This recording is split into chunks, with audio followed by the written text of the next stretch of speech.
بسم الله الرحمن الرحيم.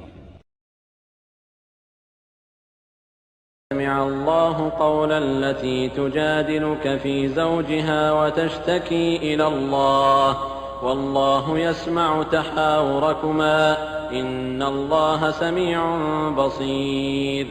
الذين يظاهرون منكم من نسائهم ما هن أمهاتهم إن أمهاتهم إلا اللائي ولدنهم وإنهم ليقولون منكرا من القول وزورا وإن الله لعفو غفور.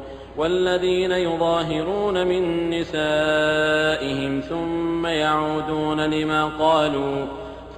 يعودون لما قالوا فتحرير رقبة من قبل أن يتماسا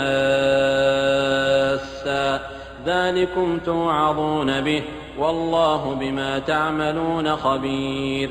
فمن لم يجد فصيام شهرين متتابعين من قبل أن يتماسا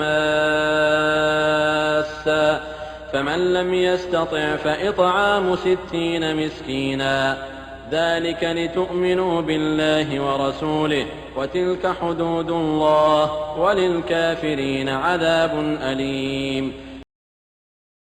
یو مالدار دی په خپل مالدارۍ نه خوشاله البته دې دواړو ته الله جل جلاله یو دوه څیزونه ورکړي دي. فقیر ته الله جل جلاله خپل لباس ورکړي او مالدار ته الله خپل لباس ورکړي. هر انسان چې په خپل لباس کې وګرځي الله ترې نه خوشاله دی. فقیر ته الله لباس ورکړي دی صبر، مالدار ته الله لباس ورکړي دی شکر. د مالدار د شکرې هغه لباس هغه دغه دی چې فقیر ته لاس ورکړي، او د غریب خپل لباس چې دی دی باید د الله جل جلاله د در نه بل هیڅ چا ته خپله شکوه ونه کړي، بل چا ته خپل فریاد ونه کړي. البته که یو د الله والا د الله نه خودترسه انسان وي، د الله نه یو انسان یریږي، هغه انسان د خپل شکایت وکړي نو الله به ترې نه خفه نه شي. ټول حاضرین ته السلام علیکم ورحمۃ اللہ وبرکاتہ.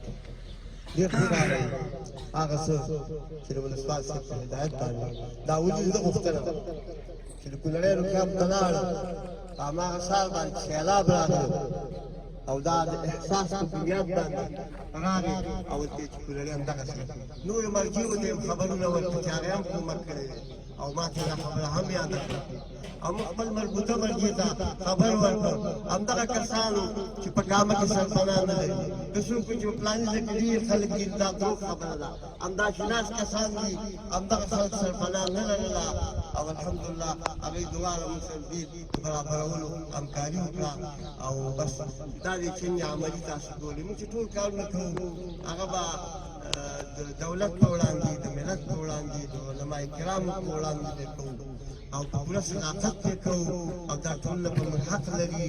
تکلیفونو که څه تکلیف د روژه نه ګاللی مې ډېره مننه درنه کوم. یعنې تاسو په الله باندې یقین وکړئ چې موږ د جهاد په وخت کې موږ د مهاجرت په وختونو کې ولیدل چې همدغسې حکومتونه به زموږ مشرانو ته راتلل، په سلو کې به یې نوي فیصله خپله اخیستی او 11 فیصله به یو چا ته ورکړل خیر تو خیر.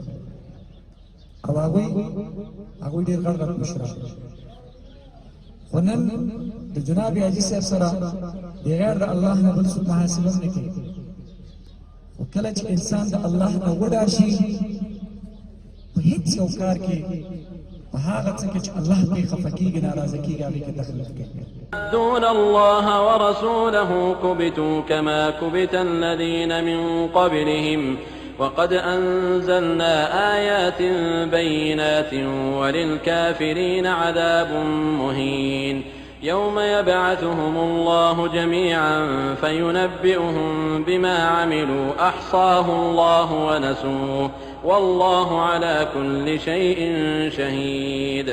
ألم تر أن الله يعلم ما في السماوات وما في الأرض ما يكون من نجوى 3 إلا هو رابعهم ولا 5 إلا هو سادسهم ولا أدنى من ذلك ولا أكثر إلا هو معهم أينما كانوا ثم ينبئهم بما عملوا يوم القيامة إن الله بكل شيء عليم. ألم تر إلى الذين نهوا عن النجوى ثم يعودون لما نهوا عنه ويتناجون بالإثم والعدوان ومعصية الرسول وإذا جاءوك حيوك بما لم يحيك به الله